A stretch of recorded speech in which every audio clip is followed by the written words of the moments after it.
Hola, Engomados, un saludo para todas y todos los que puedan ver este programa y escucharlo en las plataformas de Engomados. Hoy vamos a hablar de lo que aconteció en las elecciones en Colombia con un invitado ya recurrente en Engomados, Juan Pablo Salas, comunicador, periodista y analista. Juan, bienvenido a Engomados, ¿cómo vas? Gracias, Engomado. ¿Cómo estás? Bien, ¿y vos? ¿Todo bien? Muy bien, muchas gracias, Marcel. Bueno, disfrutando de tu vista atrás con la sabiduría y con la familia. Tal Y cual. así es, y hoy enfocándonos, Juan, en el tema de elecciones, como hemos llamado el programa, hacia el 29 de mayo. Eh, Factores importantes que para mí son como valiosos en resaltar. Uno, yo creo que a pesar de toda la polarización y todo el tema de lo que ha sucedido en las últimas décadas en Colombia, la democracia está en un papel interesante y es un mensaje para la región. Dos, los diferentes candidatos ya están perfilándose fuerte a lo que va a ser la primera vuelta, que va a ser el 29 de mayo. Y tres, lo que significa la asignación en esta recta final de algunos vicepresidentes fórmulas vicepresidenciales que algunos ya, que hasta el martes tienen plazo por ley. ¿Cómo vas y cómo lo analizas tú dentro de este contexto, Juan Pablo? Marcel, ¿cómo estás? Gracias por invitarme primero que todo y empecemos por el primero de los factores. Como dices tú, pienso que Colombia está dando un ejemplo especial de participación democrática, de interés de los colombianos en sostener esas instituciones democráticas que han sido tan frágiles históricamente, no solo en Colombia, sino en el continente. Y en este caso particular están profundamente a prueba y creo que el verdadero interés de los colombianos por hacer que la democracia funcione se está dando y está dando un buen ejemplo para los colombianos también. Pienso que yo considero que se hicieron muchos esfuerzos por parte de la registraduría y de quienes dominan la registraduría, que es una tendencia particular que es el uribismo, de realizar toda forma posible de mal conteo fraudulento de los votos. Y esto se notó efectivamente en las elecciones del 13 de marzo, cuando los resultados del preconteo nos dieron que supuestamente los ganadores habían sido unos y con cierta cantidad, y después al cabo de los días hemos confirmado que habían desaparecido cientos de miles de votos. ¿Cuántos? No sabemos, pero han equivalido a varias curules, que pierden unos y ganan otros. ¿Quién ganó en esa nueva repartición, en ese reconteo, en ese recuento? Obviamente, y digo obviamente, porque es obvio que el intento de fraude era contra el pacto histórico.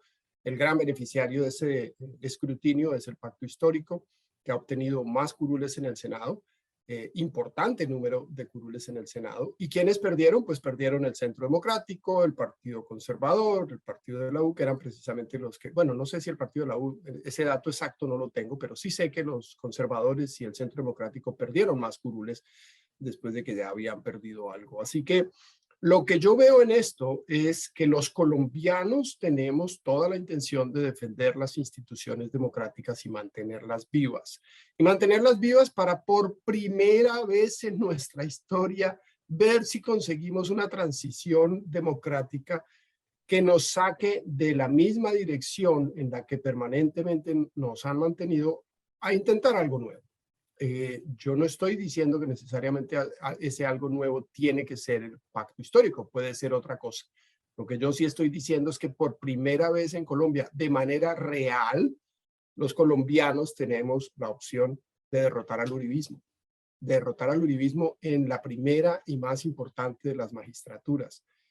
Y esto descontando, por supuesto, la segunda elección de Santos, que venció al uribismo, pero lo venció desde el uribismo, que es un poco una cosa extraña que ocurrió en su momento. Además, era una reelección y teníamos un acuerdo muy importante en ciernes con la exguerrilla de las FARC y Colombia no se iba a dejar descarrilar en ese sentido, así que en aquel momento se tomó esa decisión. Pero esta vez de verdad los colombianos tenemos la posibilidad de derrotar en las urnas al uribismo y pienso que eso es a lo que vamos. Pero derrotar al uribismo no representa solo eso, ¡ay, le ganamos! No, representa que por primera vez en nuestra historia, sin el uso de las armas y sin la eliminación física de candidatos, los colombianos podemos elegir a alguien que no está en el poder y que no quiere lo mismo que lo que tienen los que están en el poder.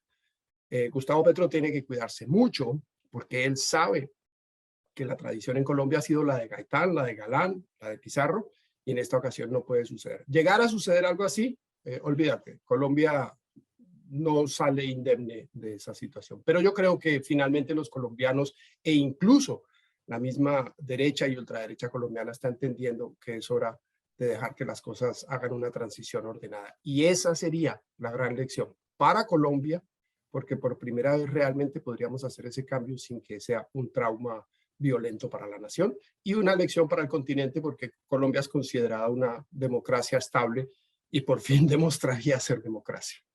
Sí, yo creo que has hecho como una buena introducción. Yo quisiera decirte que a través de las palabras de Alejandra Barrios, que es la directora de la misión de observación electoral, aquí tengo los datos, hablan de un error en la presentación del formulario E14 a través de, recordemos que el domingo los patinadores o personas que estaban cerca de los formularios iban llamando a la registraduría, iban contando cuántos votos hay. Se omitieron alrededor de 450.000 y en este momento el pacto histórico pasa de 16 curules a tener 20, sumándole otros dos como el de los del maíz, que son senadores indígenas, que son pertenecientes al proyecto político del pacto histórico. Yo creo que a mí me gusta mucho lo que planteamos. Yo creo que por primera vez estamos teniendo un debate muy profundo, ¿sí? Un debate muy profundo en cuestión de ideas. Creo que también hay todavía rezagos de esa polarización, Juan Pablo. Yo creo que también hay rezagos Uf, de esos miedos de lo que puede representar Petro. Yo no sé si Petro sea el number one, el que es o no. Lo que sé es que estamos hablando de datos históricos o electorales y democráticos que hablan de 4,5 millones y probablemente más con este reconteo que está haciendo la registraduría a través de la observación internacional. También creo que el debate se va a poner cada vez más interesante porque en esta recta final los candidatos de aquí al martes, repito, van a tener que presentar sus postulados a vicepresidente. ¿Qué piensas de eso y cómo puede ser la dinámica en las próximas semanas para ir tanteando un poco la movida electoral de acá al 29 de mayo, Juan Pablo? repasemos primero los candidatos, me parece que ese repaso es importante. ¿Quiénes quedan todavía en la contienda? Obviamente Gustavo Petro, quien es el más fortalecido de todos los candidatos y es al que hay que derrotar, según los demás. Esta sigue siendo una elección tocompe, todos contra Petro.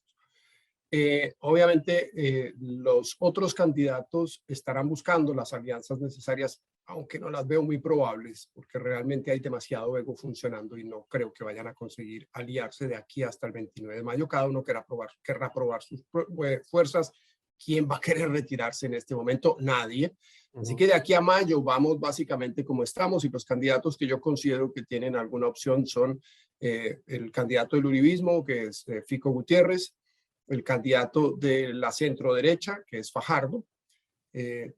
Donde podría haber una alianza sería ahí, pero yo no veo que esos egos estén en condiciones de superarse a sí mismos y aliarse. Queda Ingrid Betancourt, quien había llegado a la campaña con cierta fuerza y pienso que en los últimos debates se desinfló de una manera desastrosa. Mi opinión personal de Ingrid Betancourt cambió rotundamente a partir de su actitud en el último debate en el que la vi atacar de una manera cruda y cruel a Gustavo Petro. Y no solo a Gustavo Petro, sino a todas las personas que hemos sufrido alguna vez alguna depresión y hemos pasado un mal momento. Eso no se puede exponer pues como una herramienta política. Lástima. Pienso que Ingrid está también en esa carrera y por supuesto el ingeniero Hernández, que también pienso que está bastante desinflado, entre otras cosas, porque se le han escuchado groserías, amenazas de muerte, menciones a Hitler y todo eso ha desinflado bastante las perspectivas de ese candidato. De modo que ellos están todos viendo cómo logran derrotar a Gustavo Petro y lo que no veo es cómo van a lograr derrotarlo cuando uno ve los debates y Petro les da cátedra, hermano. Es que es increíble. Fico hace chistes con lo que le dice Petro, pero porque Fico no tiene respuestas. Fajardo no se prepara para los debates. El hombre no puede dar respuestas concretas. El hombre está, va en todas direcciones. No tiene claridad de qué es lo que tiene que hacer. El ingeniero, bueno, realmente al ingeniero lo he visto poco en los debates, pero él insiste mucho en la lucha contra la corrupción, pero no se le ve claridad respecto a un proyecto país. país que probablemente él no conoce a cabalidad como lo conocen los demás candidatos que sí lo han recorrido y que han recorrido las regiones, cosa que es muy diferente. E Ingrid Betancourt, que viene al país como en paracaídas, con una historia muy interesante, una historia de vida muy interesante, pero que realmente ha mostrado que incluso traducir del francés al español le cuesta esfuerzo, y que no conoce al país, no conoce a los personajes. Y alguien en ese grado de impreparación pues no debería llegar a semejante posición. Todos ellos han anunciado algunos de sus candidatos vicepresidenciales. Conocemos el de Ingrid, que es el coronel, ¿cuál fue el nombre que no me acuerdo? El coronel, bueno, ahora Randes, bueno, no me acuerdo, perdón, coronel, no me acordarme de su nombre, que fue el hombre que dirigió la operación en la que ella resultó liberada. Me parece un gesto interesante de parte de Ingrid. Pienso que el coronel además había sufrido el rechazo de las Fuerzas Armadas por sus posiciones políticas y es interesante verlo en esa posición. Por otro lado, el candidato Hernández también tiene su candidata a vicepresidente después de haber tenido un furcio grave cuando su primera invitada tuvo que renunciar al enterarse que estaba embarazada, entre otros motivos. Y finalmente, quien parece tener ya una candidata vicepresidencial concreta es Gustavo Petro, y no podría ser nadie mejor que Francia Márquez. Pienso que Francia Márquez es la figura política del momento. Su prestigio y el número de votos que alcanzó está por las nubes. Es fantástico lo que ha sucedido con Francia. Y pienso que lo mejor que puede hacer Gustavo Petro es incluirla, porque eso implicaría tantas cosas para la campaña de Petro como ningún otro candidato vicepresidencial tendría efecto en otras campañas. El hecho de que Gustavo Petro eligiera a Francia significaría reconocer esos 800.000 votos por ella, incluido el mío, que no alcanzó a ser puesto en la urna, pero que iba por ella. 800.000 votos no es cualquier cosa, son más votos que los que obtuvo Fajardo, por ejemplo, que es una de las cosas que se ha destacado en este caso. Pero el hecho de que sea una mujer de las negritudes, el hecho de que sea una mujer en una campaña que hace 4 años tenía dificultades precisamente con los sectores feministas, todo esto hará que se potencie mucho la campaña de Gustavo Petro con una extraordinaria activista y una mujer de grandes capacidades que perfectamente podría avanzar para ser la primera presidenta de Colombia dentro de 4 años después de Petro. Sí, y ahí hay pues mucha tela por cortar. Por supuesto, este programa no pretende ser largo, pero lo que intentamos es dar algunas visiones, en este caso pues apoyándonos en la visión de Juan Pablo Salas. Yo creo que el debate va a estar muy interesante y creo que si las condiciones continúan dependiendo de a quién elija como vicepresidente o vicepresidenta Federico Gutiérrez, creo que se va a centrar mucho en lo que Federico puede hacer con respecto a Gustavo Petro. Creo que se va a centrar entre ellos dos, aunque todo lo que ha hecho Fajardo, si sumamos todos los votos de la coalición, puede también darle un número a la mitad de casi que lo que alcanzó Gustavo Petro y el pacto histórico, que recordemos son 4.500.000, Federico 2.200.000, Fajardo 700.000, un poco más, pero si sumamos toda la coalición de ellos, estamos llegando casi a los 2 millones. En general, creo que la gran ganadora es primero la democracia. Dos, el debate va a ser más interesante. El debate si se centra en ataques, si el debate se centra en izquierda o derecha, si el debate se centra en polarizaciones y en miedos, va a ser un debate pobre y van a empezar a salir eso muy claro reflejados en las intenciones de voto. Acá hay que plantear ideas y aquí hay que plantear alternativas muy concretas. Ya para ir cerrando, Juan, el programa, yo quiero hacerte dos preguntas concretas. ¿Hay miedo concreto frente a lo que Gustavo Petro puede hacer en Colombia a nivel económico? La oportunidad que tiene él de llegar al primer poder de Colombia, con la representación que está logrando en el Congreso, pues ya es mayoría relativa. Pero él llegando al Congreso, a la presidencia, perdón, ¿consideras que ese miedo, más allá de cualquier otra cosa, pero más allá de eso, el asunto económico, su capacidad de manejar la economía hoy en un punto crítico en Colombia y en la región, ¿lo ves fundado o lo ves con alguna posibilidad de que no sea tan así? No, el hombre se ha preparado por años, Marcel. Si hay un candidato preparado en este momento para dirigir Colombia es Gustavo Petro. Y lo digo porque el tipo es juicioso, el tipo ha trabajado, el tipo es economista, el tipo ha estudiado por encima de lo que ya sabía, el tipo continúa trabajando en ello y el tipo ha venido desarrollando sus tesis desde hace muchos años. Así que por eso en los debates es tan fuerte, porque él tiene los datos a la mano, están en su cabeza, están frescos.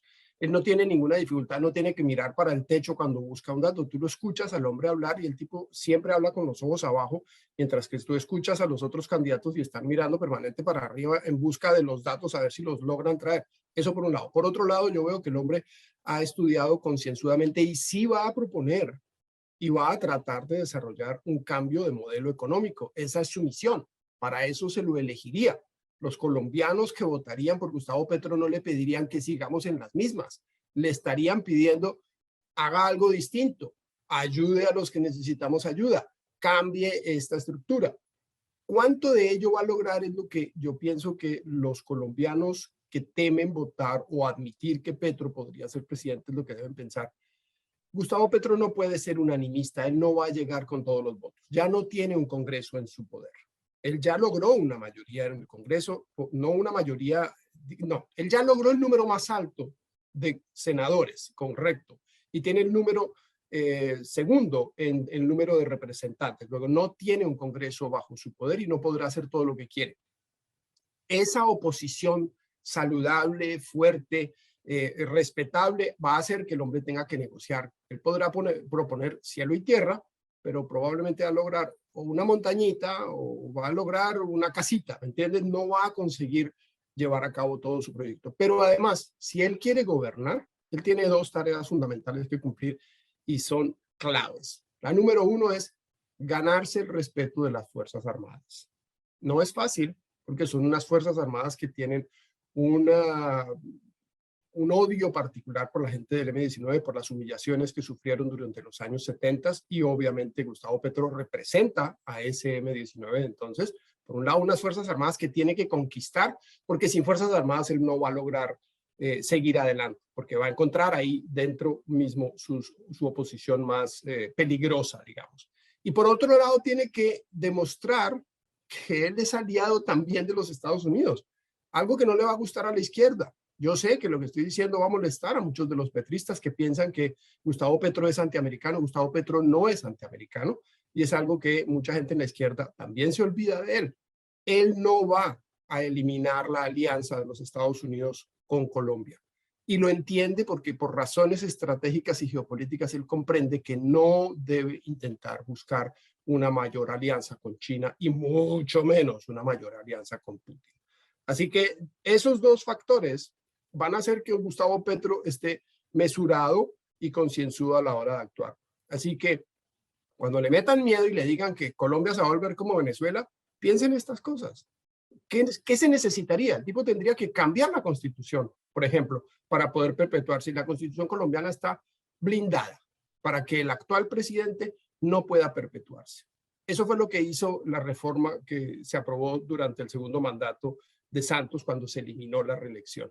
Precisamente impedir que el presidente en ejercicio tenga tiempo suficiente para reelegirse durante su ejercicio. Entonces, eso no va a pasar.